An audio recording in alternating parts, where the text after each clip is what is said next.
Bom, então hoje nós estamos ainda na sequência do capítulo 13 do livro Missionários da Luz. O capítulo Reencarnação é um capítulo longo, praticamente é um livro dentro do livro, né? Porque é o capítulo que mais fala sobre uma série de detalhes desse processo que não é tão simples assim. Aliás, na semana passada nós terminamos com o André Luiz perguntando se isso que ele estava acompanhando era assim para todos, né? Era comum. E o Alexandre explica que não, que o caso do Segismundo, ele é um padrão mais assim dentro da maioria, mas que o Segismundo ele estava dentro dos espíritos, da classificação dos espíritos, que não são nem tão bons e nem tão maus assim. E que outros processos obedecem a um padrão, né, de reencarnação muito diferente. E, aliás, o que ele cita e chama a atenção da gente é que ele fala assim, André, você no momento não teria nem condições de entender a complexidade de outros tipos de reencarnação. Inclusive, nessa semana, lendo o prefácio, o primeiro capítulo do livro Renúncia, é um capítulo que descreve, inclusive, um processo um pouquinho diferente desse do Segismundo. Quando o Pollux, que é um dos personagens principais do livro Renúncia, tá para reencarnar, ele estava num ambiente meio de vibrações mais baixas, né, de umbral, e ele no colo da Alcione, que é um espírito que muito próximo dele, né, que tem uma relação de afinidade muito grande com ele, e é um espírito de luz. Nesse local, no umbral, ele está praticamente se sentindo adormecendo e adormece nos braços dela. E ele ouve vozes dizendo que estão chamando ele, e ela explica que é o início do processo reencarnatório dele. E ele adormece para depois acordar já com o espírito dele provavelmente já ligado ao novo corpo que ele vai assumir nessa nova reencarnação. Então, cada um é diferente. E o André Luiz, ouvindo aquilo, começa falando aqui pra gente, né? As elucidações de Alexandre calavam-me fundo, satisfazendo-me a pesquisa intelectual. Entretanto, novas indagações surgiam-me na mente sequiosa. Foi então que, premido por intensa e legítima curiosidade, perguntei respeitoso: o auxílio que vemos atingirá, porventura, a todos? Então, aqui ele está falando agora na questão do auxílio, não do processo, da mesma maneira. Mas o que ele está falando é isso: o auxílio que vemos, porventura, chega a todos. Aqui nos encontramos num lar em bases retas, como o Alexandre comentou ali em cima, segundo sua própria afirmação. Mas, e se nos achássemos em casa típica de deboche carnal? Então, olha a dúvida do André Luiz. E se fôssemos aqui defrontados por paixões criminosas e desvarios desequilibrantes?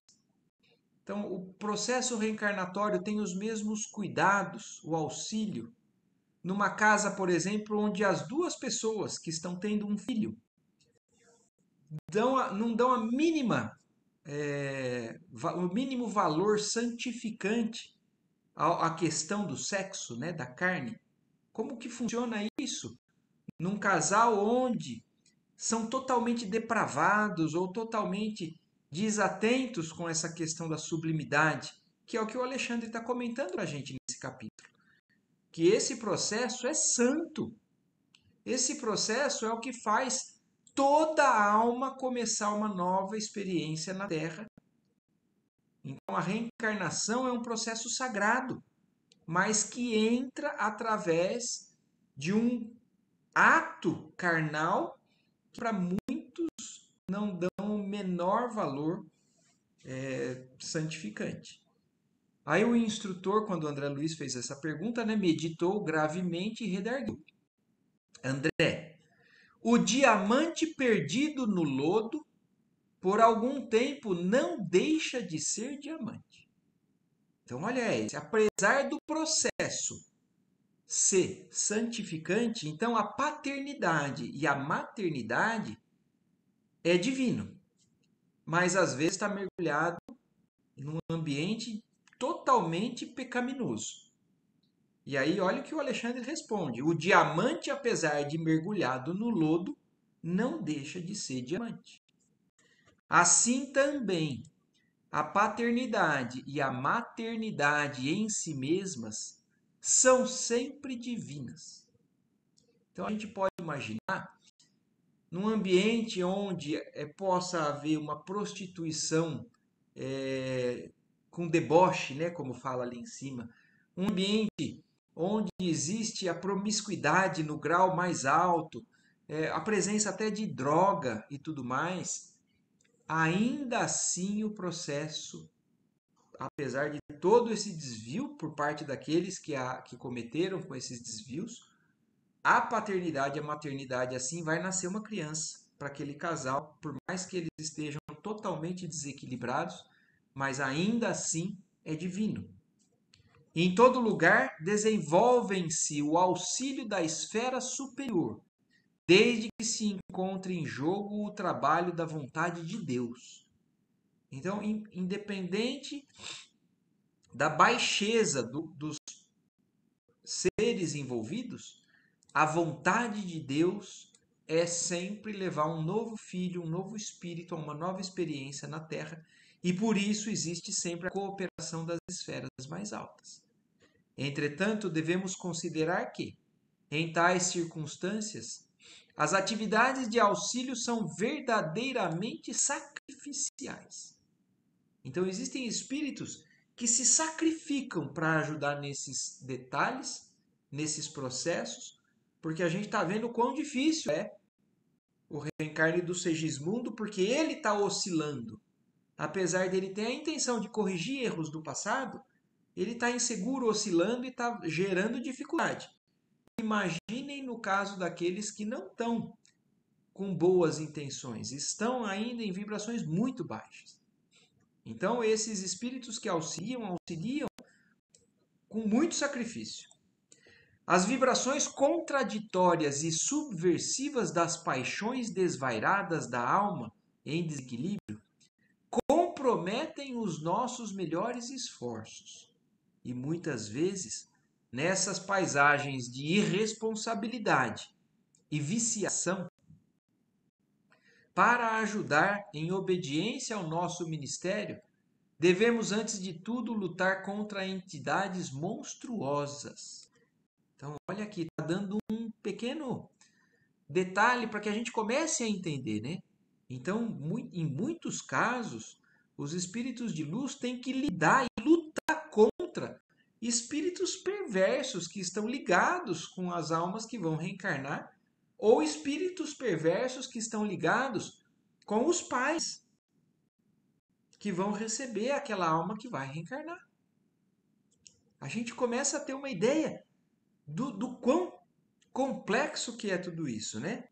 Então, lutar com entidades monstruosas, dominadoras dos círculos de vida dos homens e das mulheres que, imprevidentemente, escolhem o perigoso caminho da perturbação emocional, onde tais entidades ignorantes e desequilibradas transitam.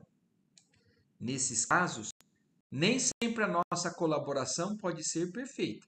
Então, olha isso. Essa frase deixa muito claro para a gente. A colaboração existe. O envolvimento dos espíritos de luz está sempre ali. Mas a colaboração, nesses casos, não é perfeita. Não é como eles idealizam, gostariam que fosse. Então, é um auxílio limitado pelo livre-arbítrio da ação daqueles totalmente desequilibrados. Então, nesses casos, nem sempre a nossa colaboração pode ser perfeita, porquanto são os próprios pais que, menosprezando a grandeza do mandato que lhes foi confiado, abrem as portas de suas potências sagradas aos impiedosos monstros da sombra que lhes perseguem os filhos nascituros. Olha isso, a responsabilidade dos pais que agem dessa maneira, já iniciando uma reencarnação com uma série de sombra envolvendo tudo aquilo. É claro que tudo isso é resultado da vibração, do padrão que se encontram todos os envolvidos. Mas é uma reencarnação que começa, a nosso ver, né, em escala vibratória bem lá atrás. Certas almas heróicas escolhem semelhante entrada na existência carnal a fim de se fortalecerem nas resistências supremas contra o mal. Então, olha aqui o que está comentando aqui. De almas abnegadas que se sacrificam. Então, nem sempre os espíritos ali nesse momento, que estão reencarnando, estão totalmente naquela vibração baixa. Alguns são de esferas mais altas. Tranquilo, Eva, fica tranquila. Então, de esferas mais altas, às vezes entram e permanecem junto ali, dentro daquele ambiente totalmente desviado, mas para levar auxílio. Então, são as reencarnações, muitas vezes, missionárias. Claro que esses missionários também acabam sempre crescendo numa tarefa como essa, mas eles se fortalecem e acabam levando auxílio para aquele casal, para aquela família totalmente desequilibrada. Desde os primeiros dias de serviço uterino. Entretanto, devemos considerar que é preciso ser suficientemente forte na fé e na coragem para não sucumbir. Então, não é qualquer espírito que vem numa missão dessa, num ambiente como esse. Tem que estar muito forte na fé e na coragem, porque senão podem cair. Então, os espíritos que ainda são influenciáveis, se eles não têm, na verdade, um trabalho de resgate, de vínculo com aqueles, eles não podem, talvez, partir para uma missão como essa, porque eles podem falhar, podem cair junto. Nos renascimentos dessa espécie, o maior número de criaturas, porém, cumpre o programa salutar das provações retificadoras. A maior parte das criaturas que reencarnam nessas condições são para cumprir um programa de retificação. Muitas fracassam. Todavia, há sempre grande quantidade das que retiram os melhores lucros espirituais no setor da experiência para a vida eterna. Então, são outros padrões, né, que a gente começa a ver aqui. Onde a dificuldade é muito grande, onde muitas fracassam, mas sempre há progresso. Sempre fracassam, talvez, nos projetos, nos planejamentos que eles fizeram lá. Mas alguma coisa eles caminharam adiante. Retiram os melhores lucros espirituais. Então, às vezes, a gente acha que é um absurdo que uma pessoa está fazendo numa encarnação, mas a gente não conhece o passado dela. Não imagina as barbaridades maiores que ela era capaz de cometer e que talvez nessa encarnação, para a gente, aquilo sendo um absurdo, para ela pode ser um progresso. Pode ser um passo adiante. Alexandre comentara o assunto com imponente beleza. Começava eu a compreender a procedência de certos fenômenos teratológicos. Quer dizer, teratológicos no termo, né, significa formadores de monstros. Fenômenos teratológicos. Isso na medicina é muito utilizado quando um espírito vem e faz certas monstruosidades ou assume características físicas deformadas, com muita alteração. E aí o André Luiz estava começando a entender o processo que se levava para que aqueles espíritos chegassem a esse ponto. Mãe, você queria falar alguma coisa? Peraí, eu não consigo abrir aqui. Eu consigo só fechar o seu microfone, você tem que abrir por aí. Isso. Abrir. Eu não estou entendendo direito essa parte aí, que me fez uma certa confusão. Por exemplo, que você falou, vem vindo o novo bebê, Sim. mas pode ouvir outras perturbações nisso também?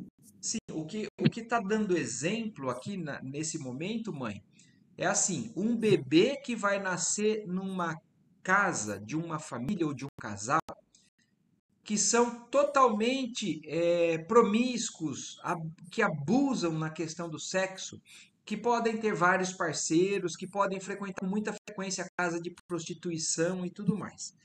Então o André Luiz está perguntando isso. Num ambiente como esse, ou imaginem o seguinte, imagina um bebê que nasce de um casal de desequilíbrio grande, de vício com droga, por exemplo. Hum, Esse casal, às vezes, vive num ambiente muito que usa droga pesada, que faz sexo com qualquer um e nasce um bebê. Vamos imaginar numa circunstância como essa. Esse hum, espírito que está vindo nessas condições, ou ele está vinculado na mesma vibração, e ele vai continuar naquele processo onde já faz parte mais ou menos do padrão que ele já se encontra, ou às vezes é um espírito que tem já uma condição melhor, mas ele vem bem preparado para não ser influenciado por essas vibrações. Porque o que, que a gente está vendo no capítulo? O padrão mental do espírito que vai reencarnar. O padrão mental dos pais influenciam na formação do feto. hum, E às vezes nascem alguns bebês totalmente deformados, com uma série de problemas. Que isso vem dos hábitos da vida, do corpo, né? Então, pode ser porque o casal usava muita droga. Ou pode ser porque o casal é muito desequilibrado na questão sexual. E aí nascem bebês com deformidades. Então é isso que o André Luiz está falando. Ele está começando a entender a procedência de certos fenômenos de bebês monstruosos, teratológicos, e que determinadas moléstias congênitas que, no mundo, confrangem o coração. Então olha aqui, o André Luiz está falando, eu comecei a entender porque ele, como médico, via, por exemplo, alguns bebês nascendo com uma deformidade muito grande. E ele não entendia por que, que Deus permite isso. E aqui a gente está vendo como acontece esse processo. Ou isso foi planejado, como a gente viu no capítulo anterior e nesse, porque o espírito entendeu o tanto de barbaridade que ele fez e ele quer vir com essas limitações para poder se retificar, como ele falou ali atrás. A maioria das reencarnações nesse nível são reencarnações retificadoras. Para tirar um espírito de uma condição de desequilíbrio total, para começar a fazer esse espírito se retificar, endireitar o seu caminho. Então o André Luiz estava explicando isso. Agora ele estava começando a entender o porquê que alguns bebês nasciam tão fora do padrão normal. uhum, As certo. asserções do momento induziam-me a novo e fascinante estudo. A questão das provas retificadoras e necessárias. Então, aqui, ó, concluindo isso que a gente está entendendo. Não é porque Deus simplesmente sorteou algumas pessoas para nascerem perfeitas e outras para nascerem deformadas ou com uma série de problemas e limitações. Porque se a gente começar a analisar, a gente vai lembrar de uma série de pessoas que nasceram com deformidades do corpo ou distúrbios mentais. Então, por que que acontece isso? Tudo que nós estamos estudando até agora nos dá uma série de informações. Você entendeu, mãe? Ficou? Tá. Em seguida, Alexandre convidou os construtores a examinarem os mapas cromossômicos em companhia dele, junto de Herculano. Acompanhei o trabalho com interesse, embora absolutamente desprovido de competência para ajuizar com precisão relativamente aos caprichosos desenhos sob nosso olhar. Então o André Luiz estava falando aqui agora que ele, mesmo ele como médico, o Alexandre Alexandre e o Herculano, olhando o mapa de cromossomos do Segismundo, ele falou assim: eu não tenho nem competência para entender o que eles estão ali estudando. Não me é dado transmitir determinadas definições daquela pequena assembleia de autoridades espirituais por falta de elementos para comparação analógica, mas posso dizer que, finda a parte propriamente técnica das conversações, o meu orientador acrescentava satisfeito. Com exceção do tubo arterial, na parte a dilatar-se para o mecanismo do coração, tudo irá muito bem. Então, olha o que eles analisaram e olha o que ele lembrou aqui a gente. Vocês se lembram que o Segismundo, no projeto dele, falou lá atrás que em uma determinada idade da vida dele vai aparecer um problema no coração dele. Por conta daquilo que ele cometeu no passado, para que ele começasse a reparar e se reestruturar na direção certa. Então, com exceção desse tubo arterial, que vai se dilatar no mecanismo do coração, o resto no Segismundo vai estar tudo ok. Todos os genes poderão ser localizados com normalidade absoluta. Depois de pequena pausa, acentuou: os membros e os órgãos serão excelentes. E se o nosso amigo souber valorizar as oportunidades do futuro, possivelmente conquistará o equilíbrio do aparelho circulatório. Então, olha também, é bom a gente parar para entender tudo isso. Tudo o que a gente tem de características físicas, todas essas diversidades que existem. Então, vamos pensar, ó, existem pessoas que têm um físico, parece que é preparado para vencer, né? No esporte, não cansam, vão além. E tem outros que têm limitações.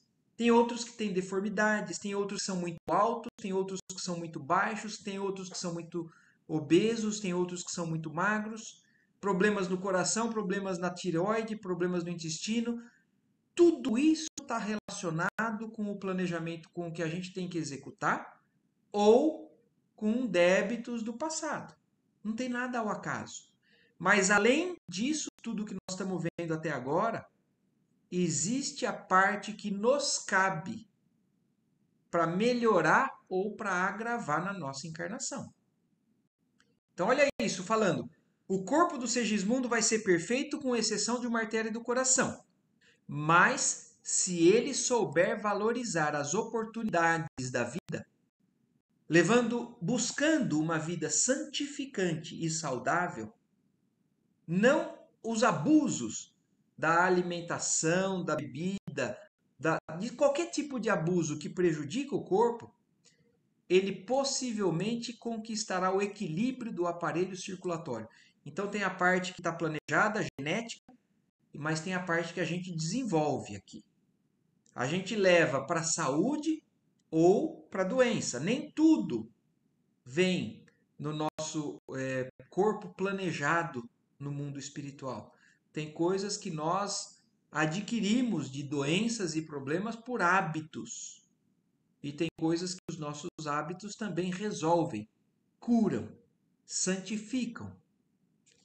Então ele pode conquistar o equilíbrio do aparelho circulatório, mantendo-se em serviço de iluminação por abençoado tempo de trabalho terrestre. Depende dele o êxito preciso. Isso daqui, essa pequena frase dá muita informação para a gente.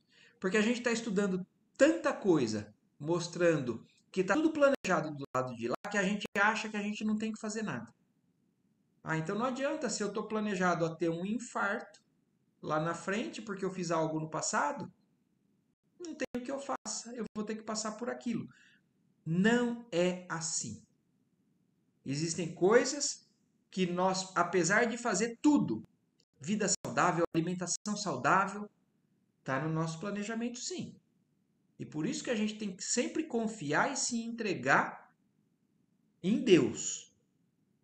Mas no que está ao nosso alcance, nós temos que lutar para melhorar, conquistar. atingir a perfeição, a santificação. Olha isso. Depende dele o êxito. Ele vem com um problema e ele pode resolver. Ele pode vir com um pequeno problema e ele pode desencadear. Ou a gente pode vir sem problema nenhum planejado e nós sermos os responsáveis por tudo que a gente tem de problema, de doença na nossa vida. Então, é um capítulo que a gente está demorando, mas eu acho porque é importante mesmo. Que a gente pense em tudo isso, entenda tudo isso, porque a gente não pode achar que então está tudo no destino. Está tudo na vida passada. Depende de nós o êxito preciso das nossas vidas. Voltando-se para os construtores, falou-lhes afável. Meus amigos, o nosso Herculano permanecerá em definitivo junto de Segismundo na nova experiência até que ele atinja os 7 anos após o renascimento. Ocasião em que o processo reencarnacionista estará consolidado. Às vezes a gente ouve falar, né? Dizem os espíritas, né, que o processo de reencarnação ele vai até os 7 anos de idade. Aí lá a criança está totalmente, então, atingiu o processo de maturidade da sua reencarnação. Consolidado o processo de reencarnação. E a gente não sabe, né, onde que foi dada essa informação. Está aqui. No livro Missionários de Luz, no capítulo Reencarnação, aqui André Luiz está explicando para a gente. O Herculano, que é o responsável pela reencarnação do Segismundo, vai ficar junto dele até que ele complete os 7 anos. Por que então algumas crianças dizem que tem um amigo invisível, que estão vendo alguém acompanhar ele? É porque eles estão abertos ainda, os canais estão mais abertos e porque tem alguém intensamente ali mesmo.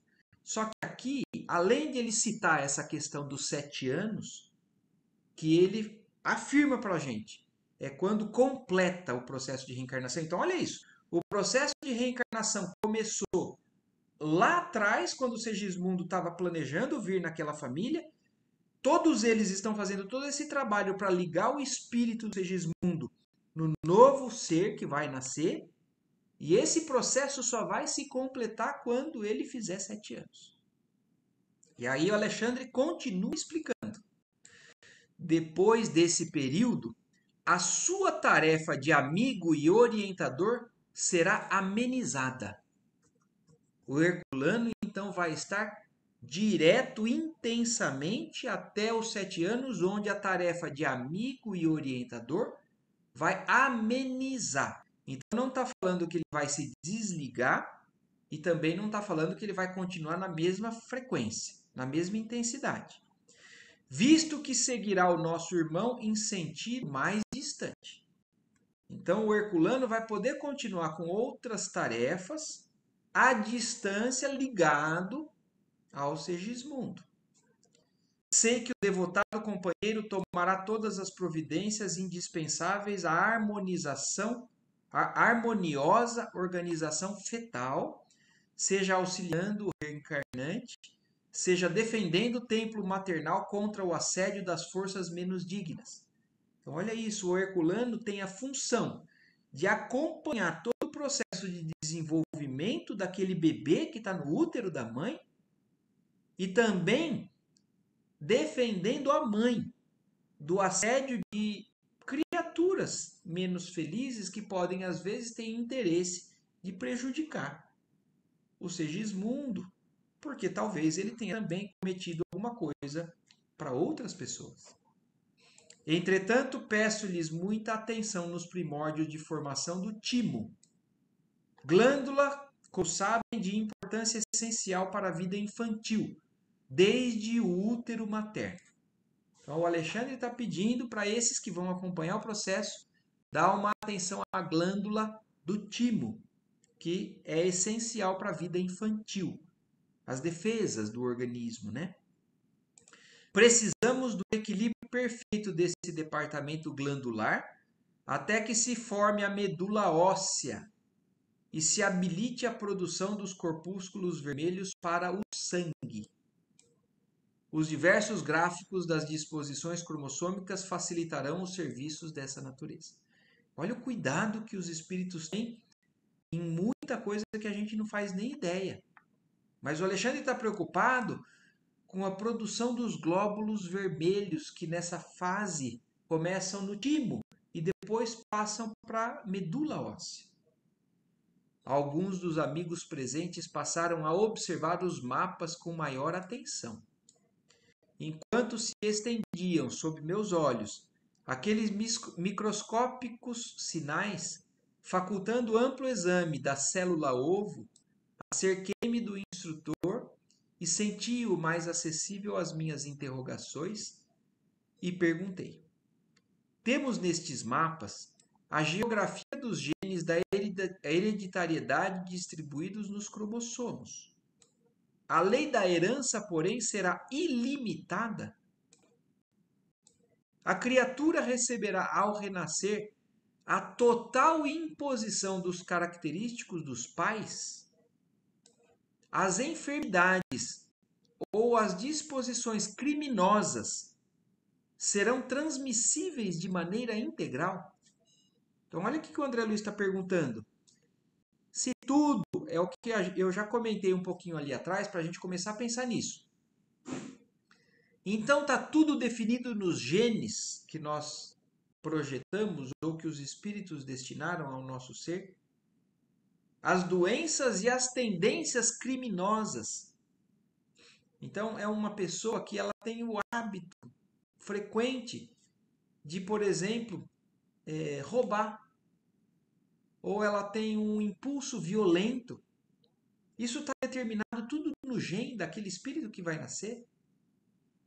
E aí o Alexandre responde: não, André, observou o orientador com grave inflexão. Estamos diante de um fenômeno físico natural. O organismo dos nascituros, em sua expressão mais densa, provém do corpo dos pais, que lhes entretém a vida e lhes criam os caracteres com o próprio sangue. Todavia, em semelhante imperativo das leis divinas para o serviço de reprodução das formas, não devemos ver a subversão dos princípios de liberdade espiritual imanente da ordem da criação infinita. Então, o que eles estão deixando muito claro para a gente é o seguinte: a base do corpo novo que vai vir vem da genética paterna, mas existe a ascensão espiritual. Existem os caracteres da mentalidade do espírito que vai reencarnar. Tanto isso é verdade que o Alexandre está pegando no pé do Segismundo para manter o padrão mental diferente daquele que ele às vezes está fazendo, para não prejudicar a formação daquele corpo. Então, a gente entende que existe a parte orgânica, genética, material, que vem da herança dos pais, e isso às vezes pode ser um benefício ou pode ser um prejuízo. Por exemplo, eu vou nascer num casal onde os pais são muito inteligentes, por exemplo, na área das exatas, ou na área de lidar com os seres humanos, na área das relações pessoais. Então, o gene daquele corpo é desenvolvido naquela área. E aquele filho pode nascer com uma facilidade na matemática, por exemplo, nas áreas exatas, ou nas áreas biológicas, ou nas áreas de relacionamento psíquico. Então, isso pode ser uma herança que vem daquela família, daqueles pais. E isso faz parte do planejamento reencarnatório também, pelo menos é como eu entendo. Então, vamos supor, é um espírito que ele tem carência de se desenvolver nessa determinada área. Ah, então esse espírito pode vir encarnado nessa família, porque essa família tem esses valores. Esses valores intelectuais ou morais. Então vamos supor é um espírito que ele tem um desvio muito grande numa área moral, que ele vai nascer numa família que tem aquilo bem desenvolvido. Então ele desde criança vai ser criado para poder trabalhar esse valor. E o que era dificuldade dele na vida passada passa a ser acrescentado por nascer naquela família por esses valores. E aí o que, que acontece? A criança recebe essas instruções, esses exemplos, cresce com todas essas novas informações. No livro dos Espíritos tem uma pergunta que o Kardec faz que fala assim: a criança, como que acontece na criança, né? A transformação o que o espírito pode adquirir? E aí os espíritos respondem: na infância, o espírito está mais receptivo a novas informações. É fácil da gente entender isso quando a gente imagina o seguinte. E isso faz a gente entender como o processo reencarnatório é uma grande bênção. Como é que um espírito que vai amadurecendo, ficando adulto, vai envelhecendo, e muitas vezes as pessoas na idade já avançada são endurecidos, teimosos, não recebem mais informações. E então, como é que esse espírito vai progredir? Como? Numa nova encarnação, numa nova infância. Por que que Jesus falou: se você não nascer de novo, você nunca vai conseguir entrar no reino dos céus? Porque a gente chega num momento em que a gente chegou num limite daquela encarnação. E aí o que que acontece? Deus coloca a gente no fogo. Parece que aquilo tudo amolece. Para a gente ser trabalhado, para o nosso espírito receber novas informações ou ser direcionado para o endireitamento, ele precisa ficar flexível, mole. Quer ver outro exemplo? Pega um metal. Às vezes, o que o ferreiro faz? Um metal que está endurecido, bruto, sem forma nenhuma. Coloca no fogo. O fogo amolece. Ele vai lá e dá pancadas. O metal aquecido, ele está flexível, ele vai adquirindo uma nova forma. E aí leva ao fogo de novo. E vai sendo trabalhado. Nós, na nossa evolução espiritual, somos assim também. Nós chegamos a um limite, adquirimos certo conhecimento, vamos numa nova vida e, como criança, a gente está receptivo a novas informações. E aí a gente adquire novas informações. E aí, o que acontece? Chega a adolescência. O que é a adolescência? O momento em que a bagagem das vidas pregressas voltam à tona. E aí existe um conflito. Por que os adolescentes, na maioria das vezes, vivem um conflito? Porque é justamente o choque das novas informações com a bagagem de que trazem do passado. E aí a gente luta para querer impor o que a gente quer daquele passado, mas nossa consciência às vezes cobra que a gente siga o que os nossos pais nos ensinaram. Então esse é o conflito que a criança e que todos nós passamos nesse processo de crescimento espiritual. Então, existe a bagagem genética, existe a bagagem que o espírito traz, que influencia a formação do corpo, e existe a educação, que os pais, que a escola têm a responsabilidade de fazer a construção de um novo espírito. E assim caminha a humanidade. Então é lindo a gente imaginar todo esse processo. E tudo começa a fazer sentido para a gente. O porquê que a gente passa por inúmeras vidas. Além da questão de uma série de outras coisas que nós falamos, que os espíritos falaram aqui nesses capítulos. O esquecimento do passado, o esquecimento de crimes que outros praticaram para a gente, que a gente praticou para outros. O esquecimento de desavenças com outras pessoas que a gente não consegue perdoar. Tudo isso é resolvido através de uma nova encarnação. Mas eles estão descrevendo essa questão da tendência, da genética.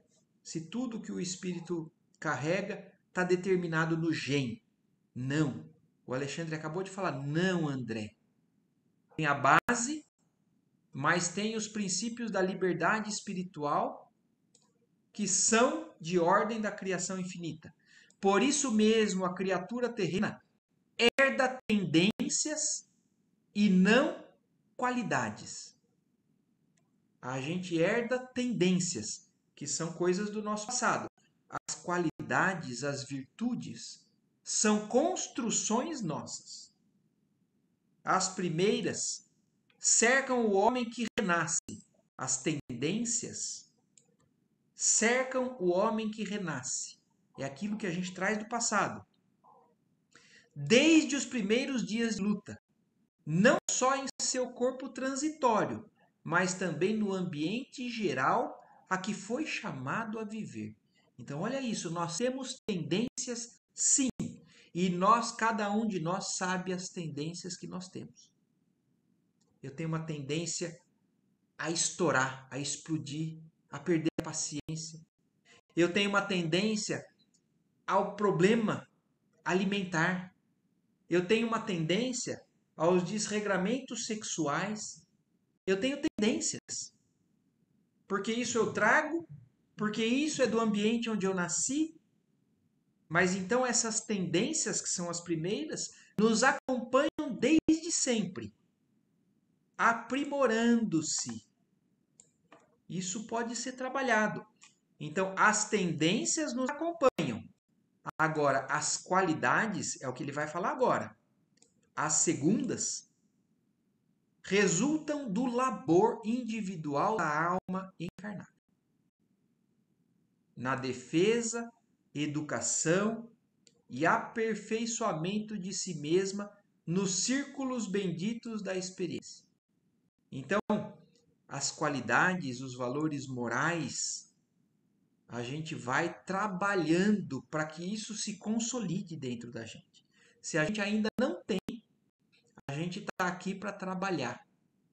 Pegar o que a gente gostaria, trabalhar no nosso dia a dia, para aquilo se consolidar dentro da gente, aquilo virar no futuro essas tendências, esses instintos trabalhados, adquiridos através dessa nossa luta, na nossa encarnação.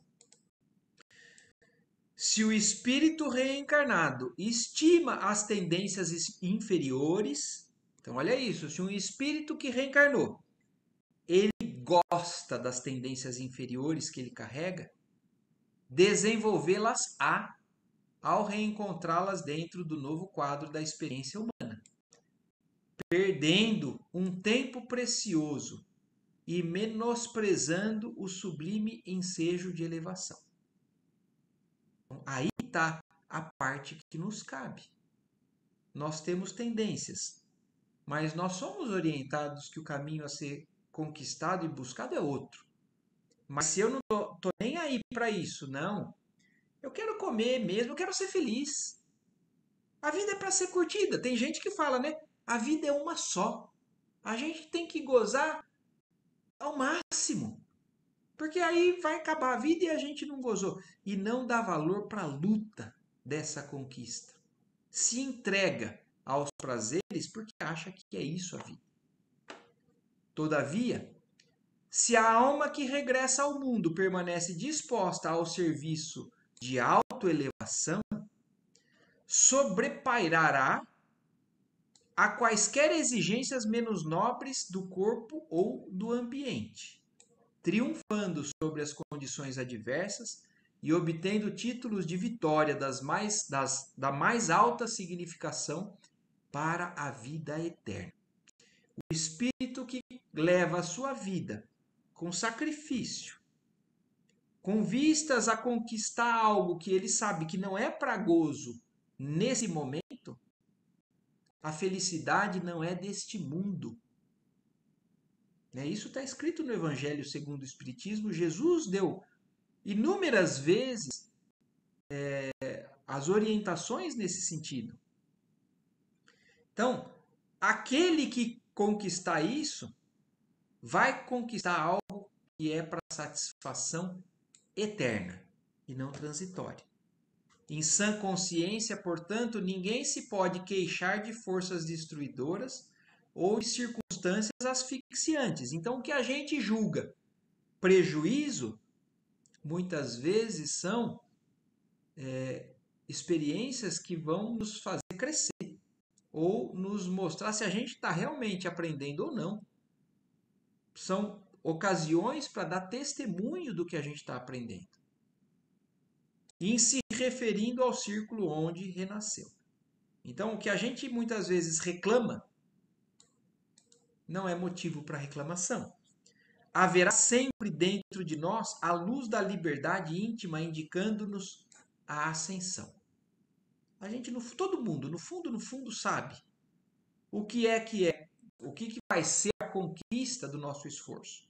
É que às vezes a gente não quer se esforçar. Praticando a subida espiritual, melhoraremos sempre. Esta é a lei.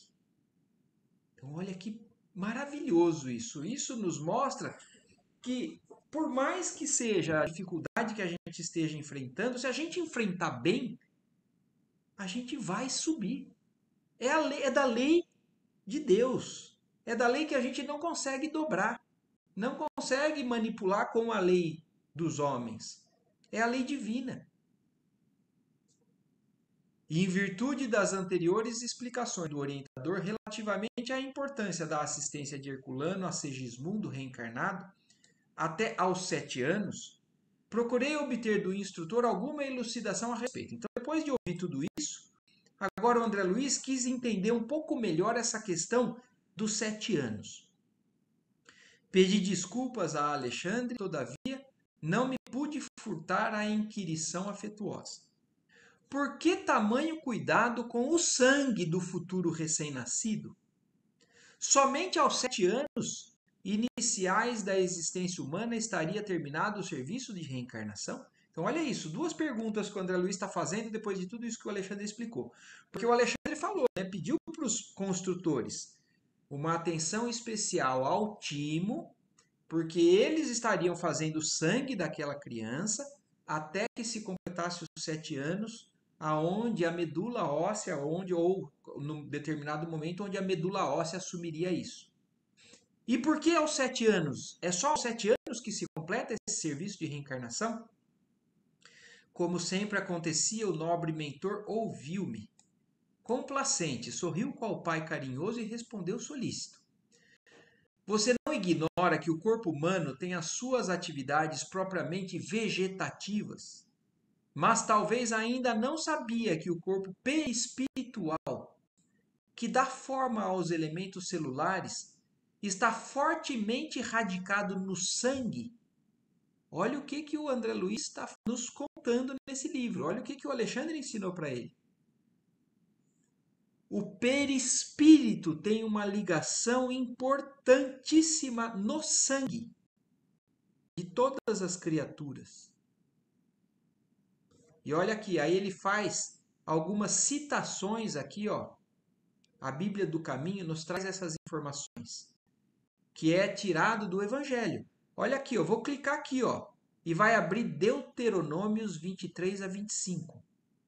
Olha isso, antes da vinda do Cristo, já existiam orientações de Moisés, das leis dos profetas que falavam sobre essa importância do sangue. Eu vou abrir aqui, ó. Guarda-te somente de lhes comer sangue, porque o sangue lhes serve de alma. E por isso não deves comer a alma com a carne. Por isso que muitas religiões não comem de animais que têm a questão do sangue que foi sufocado ou não foi sufocado, se escorre o sangue ou não escorre o sangue. Olha aqui, ó, em Deuteronômios dando essa recomendação.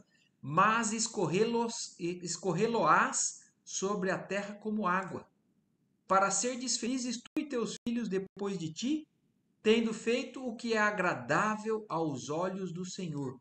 Então, olha isso, antes de Jesus já tinham informações que falavam que a alma estava no sangue dos animais. E por isso não se deveria comer o sangue. dos animais. E aí, ó, segunda citação aqui, ó, do Evangelho. Levítico 17:14. Porque a alma de toda a carne está no sangue.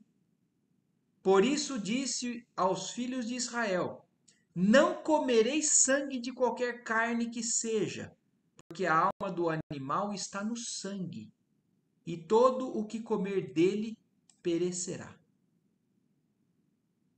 Olha só, a gente vai agora com o nosso pensamento, abre a nossa forma de pensar, que vai muito adiante, muito longe. Mas isso, então, para o Alexandre explicar para o André e para nós, que o perispírito está realmente fortemente ligado ao sangue das criaturas.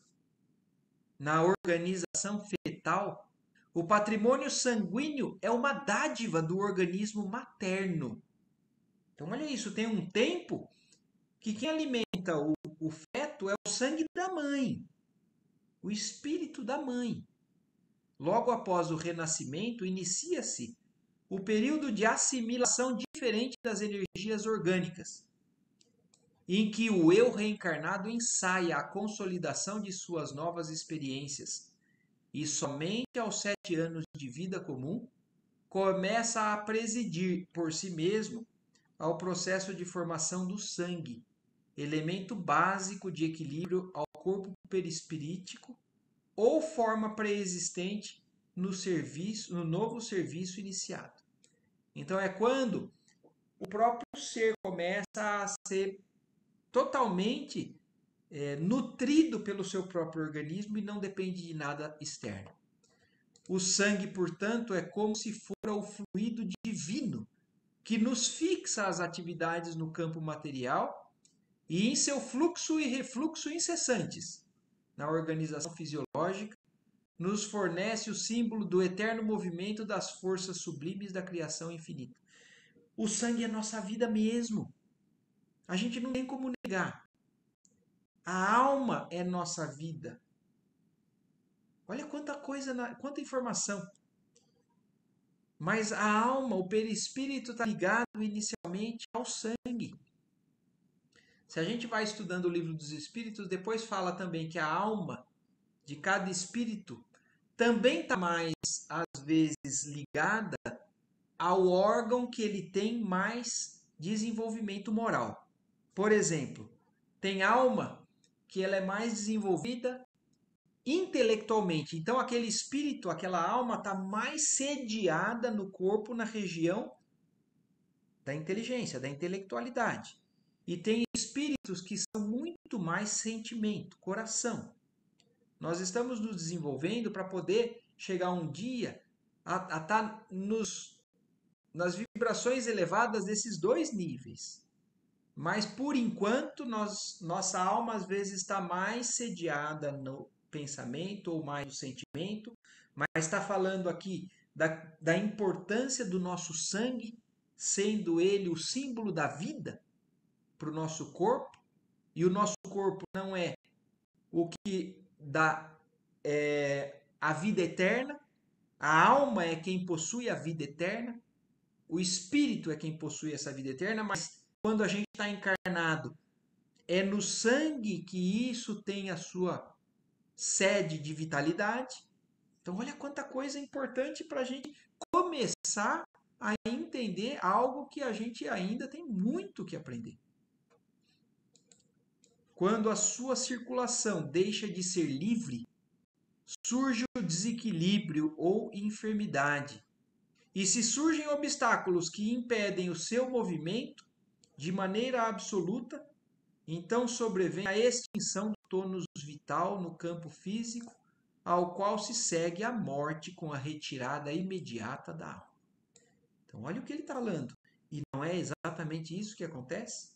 Se o nosso processo circulatório, nosso aparelho circulatório está perfeito, sem nenhuma interrupção, nós estamos saudáveis. Se tem algum momento, em alguma parte do corpo que tem uma interrupção, uma redução do fluxo, ou uma interrupção do fluxo naquele local, temos então uma doença, um problema. um desequilíbrio. E quando para completamente a circulação, se o sangue para de circular no nosso corpo, a alma sai. É o momento que se chama desencarne. A alma não tem mais como manter a vida naquele corpo. Então, acabou a vida do corpo, mas a alma segue, vivendo além. Deixa eu ver se eu posso continuar ainda. O 19 ele é muito longo, talvez. Eu acho que por hoje já tem muita informação, né? Aqui terminando então o 18, falando dessa questão da vinculação da alma ao processo, né? A essa fase onde o organismo do ser humano tem a importância nessa glândula, depois na medula, a alma ligada, a gente começa a entender como é que é esse processo de fixação de um espírito naquele corpo que vai passar por essa experiência. E a gente, assim, foi longe hoje, né, um pouquinho nesses pensamentos, até de como se processa. O porquê que a gente reencarna, né? O porquê passar por isso ou aquilo, mas esse processo vai acrescentando valores para o nosso espírito. E apesar do corpo ser só um veículo que vai ser deixado para trás, tudo o que a gente adquire, moralmente e intelectualmente, a gente leva. Vai fazer parte aí da nossa bagagem. Mas a gente reencarna para trabalhar as nossas tendências ainda infelizes, menos dignas, para que elas cresçam, né? Para que elas tomem o sentido na direção certa. Porque isso é o que traz para a gente felicidade, paz de espírito. E então a gente para por hoje por aqui, né? Eu não sei se tem muita coisa difícil da gente assimilar, se ficou um pouco claro, né? Porque eu também não entendo tudo que está aqui. Eu também estou na luta para compreender com vocês. Mas se deu para entender pelo menos isso que o Alexandre e o André Luiz conversaram aqui até a parte desse capítulo. Eu desliguei. Oi, mãe? Peraí, Marco, que eu... Ah, tô aqui. Oi, então pode falar. Não, é só para falar assim, que hoje realmente a gente tem que ir entendendo, pensar e ver as coisas para encaixando tudo isso, né? Se o sangue é nossa alma, como é que fica uma transfusão? Sim, então tem tanta coisa que a gente começa a pensar. Mas então, o sangue não é a nossa alma. Ele é o elemento material onde a nossa alma está fixada. Aquilo que a gente leu no Velho Testamento, né? Eram orientações que pareciam muito claras, mas ele era muito impositivas porque na época a humanidade ela não tinha o nível de raciocínio que a gente tem, o nível de entendimento. Então o sangue não é a nossa alma, mas é no sangue que a nossa alma está ligada. Agora, o que é uma transfusão? Não é pegar elemento vital de um ser e passar para outro. Qual é o intuito de uma transfusão? Não é levar o bem-estar, não é salvar uma vida. Então isso com certeza é com aprovação divina, mas e por que a gente vê, inclusive, algumas religiões terem muito claro essa questão da transfusão? Não querer que faça. Porque para eles aí isso bagunça, isso suja, o espírito não vai ser mais aceito por Deus.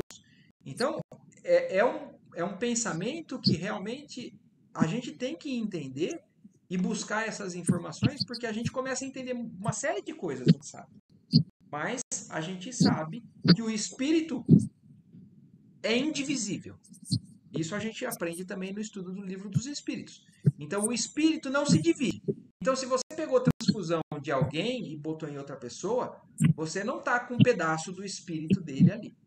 O elemento material, o fluido material, foi transfundido, mas para poder alimentar aquela alma. no outro corpo. Então a intenção é boa. O espírito do outro ficou lá. E você está recebendo elementos para poder suprir a sua alma naquela encarnação para algo que você precisa e o seu sangue está com problema. São tudo demonstrações, eu acho que são demonstrações de caridade, de preocupação com o próximo. Então, você doar uma parte do seu corpo para ajudar a vida de outra pessoa faz parte desse processo do que a gente está procurando aprender aqui, né? Mas eu penso nisso, pai. Não sei se realmente é exatamente assim ou se você concorda ou você entendeu como eu entendi essa questão. Não. Nós temos que pensar, se, por exemplo, eu tive várias transfusões, eu estou viva.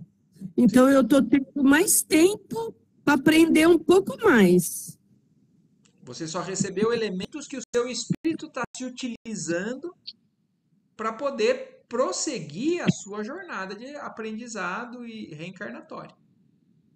E é isso. E por isso que isso. Mas isso é um detalhe, é um assunto muito polêmico mesmo, até, por exemplo, na questão médica. Porque numa cirurgia existe lá a questão religiosa, porque eles têm que perguntar. Se for de determinada religião que não permite a transfusão, não pode fazer. Porque se fizer, mentalmente você vai estar condenando aquela alma, porque ele acha que ele vai para o inferno, e a gente está vendo que a mente é o que determina o futuro do nosso espírito.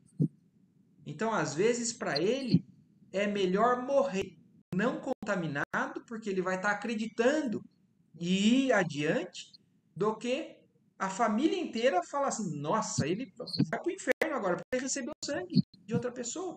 Se eles não aceitam, a gente tem que respeitar. Então, mas é muito polêmico isso, e se discute muito isso. E tem médicos que não concordam, mas legalmente, judicialmente, inclusive, isso tem que ser respeitado.